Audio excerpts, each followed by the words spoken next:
कहानी की शुरुआत में हम जूनवू नाम के लड़के को जागते हुए देखते हैं, तभी उसे घर में एक नोट मिलता है जो कि उसके पेरेंट्स ने लिखा था। इस नोट में लिखा था कि हमें घर आने में लेट होगा, इसलिए मॉल जाकर अपने लिए खाने का सामान खरीद लेना। पर जूनवू बाहर नहीं जाता और अपने फ्रेंड्स के साथ ऑनलाइन गेम खेलने लगता है, जिस दौरान एक फ्रेंड जूनवू से न्यूज चैनल देखने का कहता है। जैसे ही जूनवू टीवी ऑन करके न्यूज देखता है तो उसे पता चलता है कि उनके शहर में एक वायरस फैल गया है, जिससे इन्फेक्टेड लोग ज़ॉम्बी बन रहे हैं और वो इंसानों को खाकर उन्हें भी इन्फेक्टेड कर रहे हैं। तभी टीवी का सिग्नल खराब हो जाता है। ठीक इसी समय जूनवू के फोन में गवर्नमेंट की तरफ से एक इमरजेंसी मैसेज आता है, जिसे देखकर वो पूरी तरह डर जाता है और जल्दी से विंडो के पास जाकर बाहर देखने लगता है, जहां वो देखता है कि ज़ॉम्बीज पूरे शहर में फैल चुके हैं और उनसे बचने के लिए लोग इधर उधर भाग रहे हैं। इसी बीच जूनवू को अपनी बिल्डिंग में शोर सुनाई देता है, इसलिए वो गेट ओपन करके देखने लगता है,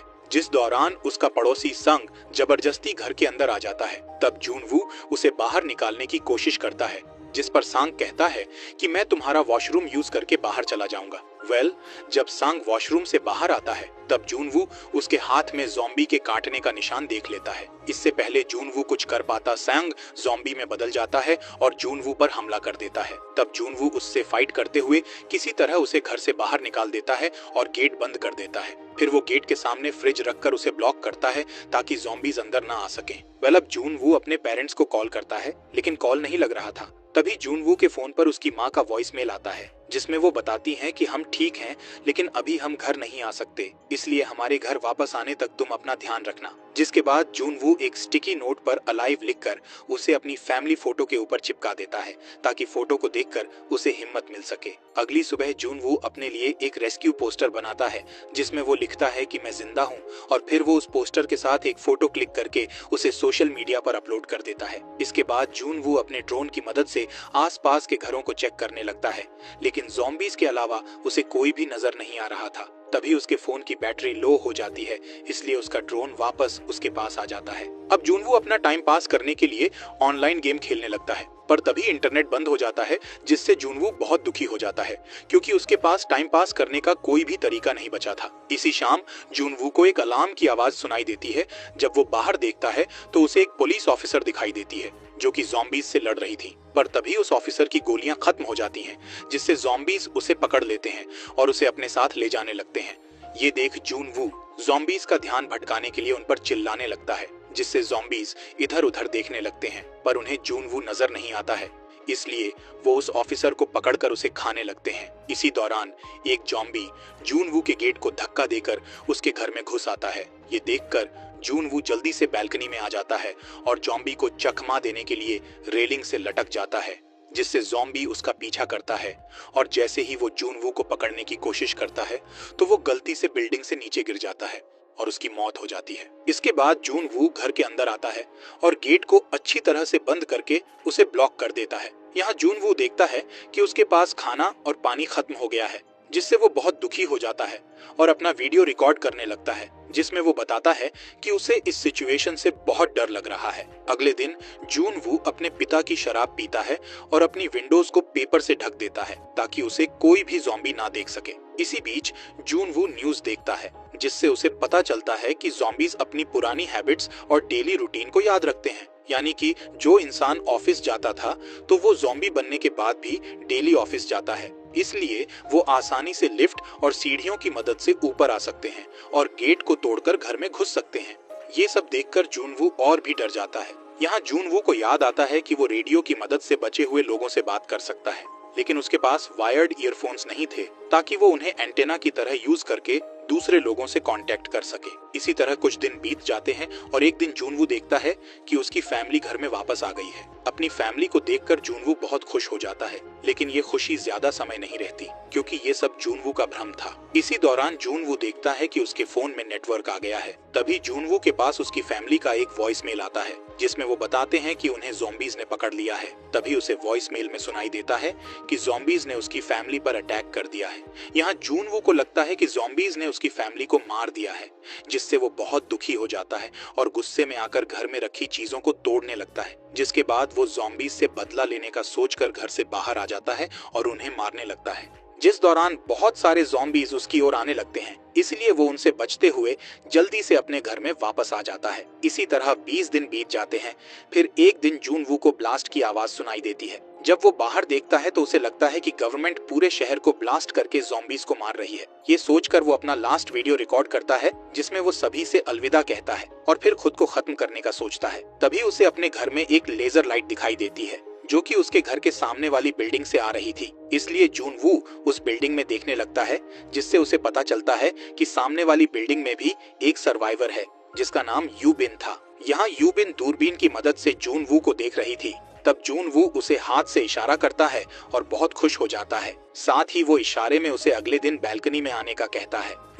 यहाँ यू बिन ने अपने मेन गेट पर एक ट्रैप लगा रखा था जिससे ज़ॉम्बीज घर के अंदर ना आ सके। जब भी कोई ज़ॉम्बी उसके घर में घुसने की कोशिश करता था तो वो उसे ट्रैप में फंसाकर बुरी तरह मार देती थी। इसी दिन यू बिन देखती है कि जून वू ने कई दिनों से खाना नहीं खाया है, इसलिए वो उसे खाना देने के लिए एक रस्सी में बॉल बांधकर उस बॉल को जून वू के पास फेंकने की कोशिश करती है, लेकिन बॉल वहां तक नहीं पहुंच पाती और नीचे गिर जाती है। तब जून वू एक रस्सी को अपने ड्रोन में बांधकर उस ड्रोन को यू बिन के घर में भेज देता है, जिससे यू बिन अपनी बैल्कनी से उस रस्सी को अच्छी तरह बांध देती है और जून वू को एक बॉक्स में खाना और पानी रखकर भेज देती है। इसी दौरान एक ज़ॉम्बी उस बॉल को देख लेता है और उसमें बंधी रस्सी की मदद से यू बिन के घर में चढ़ने लगता है। अब क्योंकि ये रस्सी यू बिन ने एक टेबल में बांध कर रखी थी, इसलिए वो टेबल तेजी से रेलिंग की ओर चली जाती है, जिससे टकराकर यू बिन नीचे गिर जाती है और वहीं बेहोश हो जाती है। इधर जून वू जब उस ज़ॉम्बी को रस्सी पर चढ़ते हुए देखता है तब वो उसे रोकने के लिए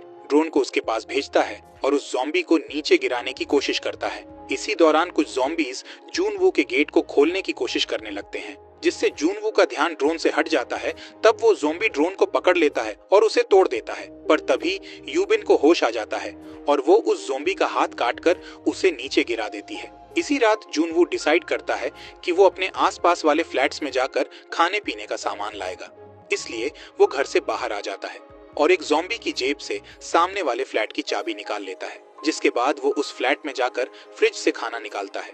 इसके अलावा उसे वहाँ हेडफोन और एक वॉकी टॉकी मिलते हैं। तभी उसकी नजर बेडरूम में पड़ी एक औरत की डेड बॉडी पर जाती है, जिस दौरान उस औरत का पति, जो कि अब जंबी बन गया था, वो जून वू पर हमला कर देता है। तब जून वू उसे रोकने के लिए उस पर एक रॉड फेंककर उसे दूर करने की कोशिश करता है और फिर वहाँ से भागकर अपने घर में आ जाता है। यहाँ घर में जून वू हेडफोन से एंटेना बनाने के लिए उसके वायर को काट देता है, लेकिन रेडियो काम नहीं करता है, जिससे वो बहुत दुखी हो जाता है। इसके बाद वो यू बिन के लिए एक बैग में खाना और वॉकी टॉकी रखकर उसके पास भेज देता है, जिससे वो अब एक दूसरे से आसानी से बात कर पाते हैं। यहाँ यू बिन बताती है कि मैंने सुसाइड करने का सोचा था, लेकिन अब मैं इन ज़ॉम्बीज से लड़कर जिंदा रहना चाहती हूँ। यहाँ दोनों एक साथ खाना खाते हैं और बहुत सारी बातें करते हैं। तभी यू बिन बताती है कि मुझे ऊंचाइयों से डर लगता है क्योंकि मैं बचपन में सीढ़ी चढ़ते समय गिर गई थी। इसी तरह कुछ दिन और बीत जाते हैं। यहाँ दोनों पानी के लिए कंटेनर्स को बैल्कनी में रख दिया करते थे ताकि जब बारिश हो तो उनके कंटेनर्स भर जाएं और उन्हें पीने का पानी मिल सके। एक दिन दोनों को शोर सुनाई देता है, जिससे उन्हें लगता है कि बाहर बारिश हो रही है, लेकिन जब वो दोनों बाहर आते हैं तो देखते हैं कि बहुत सारे ज़ॉम्बीज उनकी बिल्डिंग्स में घुस रहे हैं। तभी गलती से यू बिन कुछ चीजें गिरा देती है, जिसकी आवाज से ज़ॉम्बीज का ध्यान उसकी ओर आ जाता है और वो सभी यू बिन की तरफ बढ़ने लगते हैं। यहाँ यू बिन को लगता है कि सब खत्म हो गया है, लेकिन तभी जून वू यू बिन के पास वाले फ्लैट में कॉल कर देता है, जिसकी आवाज से सभी ज़ॉम्बीज उस फ्लैट की ओर जाने लगते हैं। यहाँ दोनों को समझ आ जाता है कि उनका एक ही जगह पर रुकना खतरनाक है, इसीलिए वो दूसरी जगह पर रहने का डिसाइड करते हैं।